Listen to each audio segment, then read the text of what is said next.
Hi, my name is Ray Silverman. I'm so happy to be here today. I want to talk to you about marriage, but more importantly, I'd like to show you a live scene where my friend Peter Rhodes and I are speaking to Glenn Bostock about a real situation in his life where he was trying to show a tape about marriage to his wife and what happened during that time and how this turned into an opportunity to discuss a masculine response to a real thing that comes up in every relationship. The video is about 15 minutes, but hopefully it will lead you into an understanding of what it might mean to be a real man in your marriage. We hope that this helps you. God bless. So Ray, Yeah. you lent me these Tony Robbins discs. Yeah. So, and I knew you were coming over today. So Cheryl and I started watching them the other day, and then we finished watching them last night. At least the one tape we finished watching. Which one was it? It was the Coming Back from the Edge. Coming Back from the Edge. That would be Jen and Paul, or Samantha and Daryl. The Australian couple. Samantha and Daryl. Okay, it's the Australian couple. So I'm watching this with Cheryl, and I'm sitting on the couch, and she's in this lazy boy. Got real comfortable, and before you know it, she nods off, and I'm thinking, we're watching this marriage tape. I know. I hate that. And I did tell her I'm watching this for Ray, so I can actually tell him I watched them, Yeah. and they were fantastic, by the way. Oh, good. And they had a lot of good advice. But while I'm watching it, I got this thing going in my head. It's like, my wife's asleep. And so I go, well, this is really bothering me. I'm just going to turn it off. So I turned it off, and she woke up immediately, And it's like, I was listening to that. I go, oh, okay. Because, if you're not listening to it, we could watch it some other time. And so we go back and are watching it again.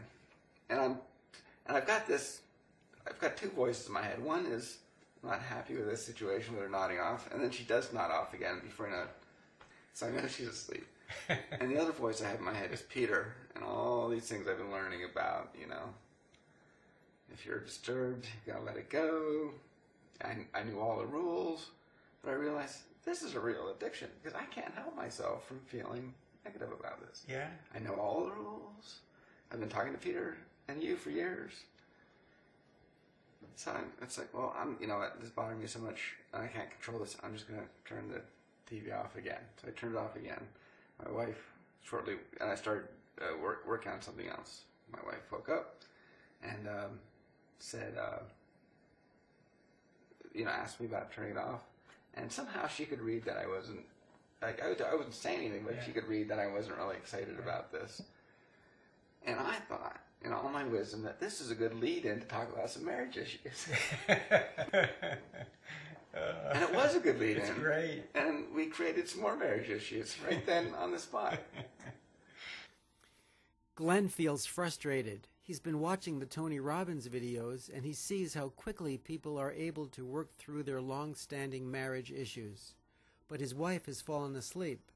Glenn is also frustrated with himself. And I actually knew I was being weenie at the time. He realizes he should let his wife rest and not judge her. He should not be hurt or disappointed. He should not be a weenie. As Tony Robbins teaches, this could be an opportunity for Glenn to really love his wife, no matter what. It could be a chance to be a real man. When I came back from an all-day training with Chloe Madonis on these Tony Robbins tapes, I was very excited, and I went to Pete right away, and I said, Pete, I found this beautiful program, and it's about being a man. And I explained the concept of no matter what kind of state your wife is in, you just keep loving her no matter what. So I called it the doctrine of the man. Yeah. And so I don't know if I prefaced okay, well, here's one of the issues I had was because the tapes were talking about being a man, step up, being a man. Yeah. Pete also says, if you're disturbed, you're wrong. There's nothing you can bring. If it's coming from you, there's nothing good you can bring to it. So I was feeling in conflict of like, do I stand up, be a man, and speak my mind? Or it feels like I'm retreating if I just take Pete's advice and it's like, you know what, just retreat from this because I know I'm triggered and don't act on it. And that there was a conflict. So then my choice was, do I retreat and just admit my wrong, which I did do, but then I went ahead and tried to be the man and explain to her, well, you know, this is like a reoccurring thing in our life, you know, and it bothers me. Yeah. And so there's a conflict between being a man, and if it's bothering me, then I'm in the wrong. Glenn thinks that being a man means speaking his mind, but he feels trapped between speaking his mind and retreating. Pete and I will now take this deeper.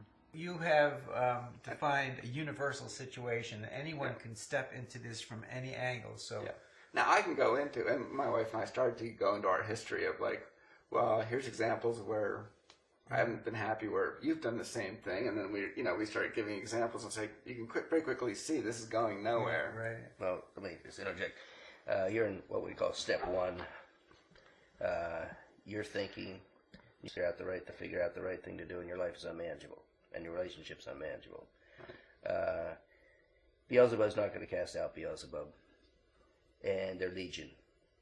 So at the level of my own rationality, the tree of knowledge and good and evil, I have read numerous books, express your negative emotions, share them, don't express them, don't share them. I mean, there's 1,000 things.